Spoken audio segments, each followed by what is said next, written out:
പ്രയാസങ്ങൾ എന്തെല്ലാമാണെന്ന് നമ്മൾ ഏറ്റവും കൂടുതൽ പരിശോധിക്കേണ്ടത് ഈ കൂത്തുപറമ്പിന്റെ മുഖമായിട്ടുള്ള പാനൂരെടുത്ത് പരിശോധിക്കുമ്പോൾ നമുക്ക് ആദ്യമായിട്ട് നമുക്ക് കാണാൻ കഴിയുക ഈ പാനൂരിലെ കടകൾ, ഈ വ്യാപാര സ്ഥാപനങ്ങൾ പാനൂരിൽ അടക്കുമ്പോ ഇവിടെ ഇരുട്ടിന്റെ പറയിലേക്ക് മാറുന്ന ഈ പാനൂരിന്റെ പട്ടണമായിട്ട് പാനൂർ ടൗൺ മാറുന്ന കാഴ്ചയാണ് നമുക്ക് കാണാൻ കഴിയുന്നത്.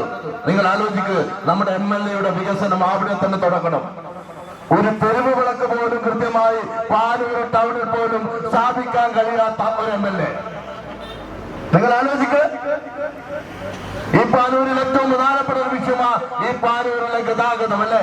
പാനൂർ ടൗണില് എപ്പോഴും ബ്ലോക്ക് കൊണ്ട് നിറഞ്ഞു നിൽക്കുന്ന ഈ പാനൂർ ടൗണ് എന്താ? പാനൂർ ടൗണിന്റെ ഈ ഗതാഗതത്തിന് പരിഹാരം ഉണ്ടാക്കാൻ വേണ്ടിയുള്ള ശ്രമം നടന്നപ്പോ, ഇവിടെ ജനകീയ സമരങ്ങളൊക്കെ നടന്നപ്പോ പാനൂരിലെ ഈ ഗതാഗത കുരുക്കിന് പരിഹാരം ഉണ്ടാക്കുന്നതിന് വേണ്ടി കേരള മുഖ്യമന്ത്രി ഒരു ഉത്തരവിട്ടു. എന്താ ഉത്തരവ്? പാനൂരിലെ ടൗണുമായി ചേർന്നിട്ട് നടക്കുന്ന കയ്യേറ്റങ്ങൾ മുഴുവൻ ഏറ്റെടുക്കാൻ, അത് പിടിച്ചെടുക്കാൻ വേണ്ടി കേരളത്തിന്റെ മുഖ്യമന്ത്രി ഉത്തരവിട്ടു അല്ലേ.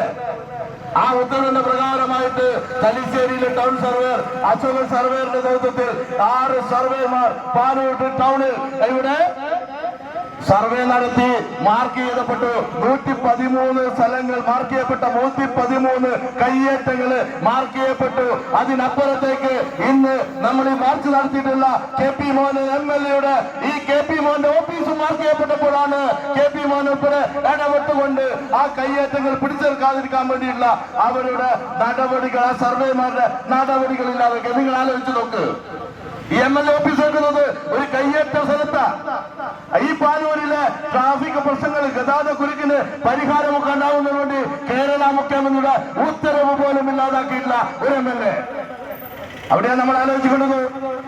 എവിടെയാ വികസനം ഉണ്ടാകുന്നത്? എവിടെയാണ് വികസനം? ഇവിടെ ഉള്ള വികസനങ്ങൾ ഇല്ലാതാക്കിയ അവിടെയാണ് ഞാനൊന്നും കൂടി പറയുന്നത്. പാനൂരിലെ ഏറ്റവും പ്രധാനപ്പെട്ട ഒരു വിഷയം എന്താണെന്നറിയോ?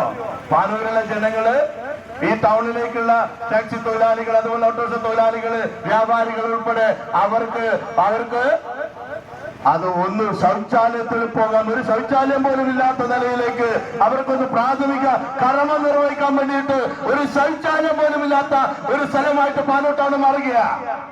നിങ്ങൾക്കറിയുമോ, ഇവിടെ ജനകീയപരമായുള്ള പല ഇടപെടലുകൾ നടന്നിട്ടുണ്ട്. പാനൂർ